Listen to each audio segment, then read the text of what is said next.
حضرت ابراہیم کا مصر پر داخل ہونے کی تفصیل۔ جب سیدنا ابراہیم علیہ السلام پر اللہ تعالی نے آگ کو گلزار بنا دیا مگر پھر بھی نمرودی ایمان نہ لائے تو آپ کے مصر جانے کا ارادہ کر لیا کہ وقال انی ذاہب الی ربی سیہدین 23 پارہ سورہ صافات، اور کہا میں اپنے رب کی طرف جانے والا ہوں، اب وہ مجھے راہ دے گا۔ چنانچہ ابراہیم علیہ السلام اپنے سارا خاتون کے ہمراہ مصر کی طرف روانہ ہوئے۔ آپ کو بتایا گیا کہ مصر میں ایک بڑا بادشاہ ظالم ہے جو عورتوں کی آبرو ریزی کر لیتا ہے، اور اس نے شہد کے چاروں طرف پہرے دار بٹھائے ہوئے ہیں۔ تو حضرت ابراہیم علیہ السلام بڑے غیرت مند تھے۔ حضرت سارہ بڑی خوبصورت عورت تھی جس کی نظر دنیا میں نہیں تھی۔ آپ نے ایک صندوق میں حضرت سارہ کو بند کر کے اونٹ پر لاد دیا اور مصر کی طرف چل پڑے۔ جب چنگی محرر کے پاس پہنچے، جنگی چنگی کا مطالعہ کیا، یعنی جو ٹیکس لیتے تھے۔ آپ نے فرمایا جتنی چنگی لیتے ہو میں دیتا ہوں، لیکن صندوق نہ کھولو۔ اس پر تکرار ہوئی۔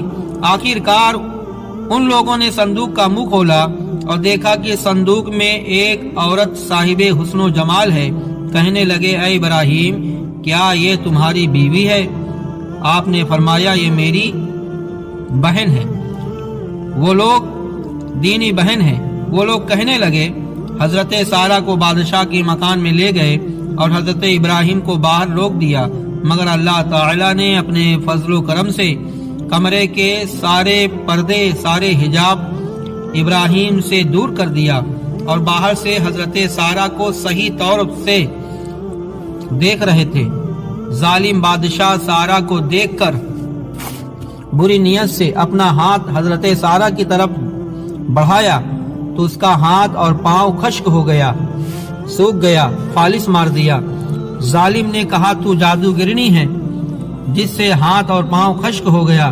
حضرت سارہ نے فرمایا میں جادو وغیرہ کچھ نہیں جانتی، لیکن میرا شوہر اللہ کا برگزیدہ بندہ ہے، اس کی بددعا سے تیرا ہاتھ اور پاؤں سوکھ گیا، تو توبہ کر اللہ تعالیٰ تیری ہاتھ اور پاؤں کو صحیح فرما دے گا۔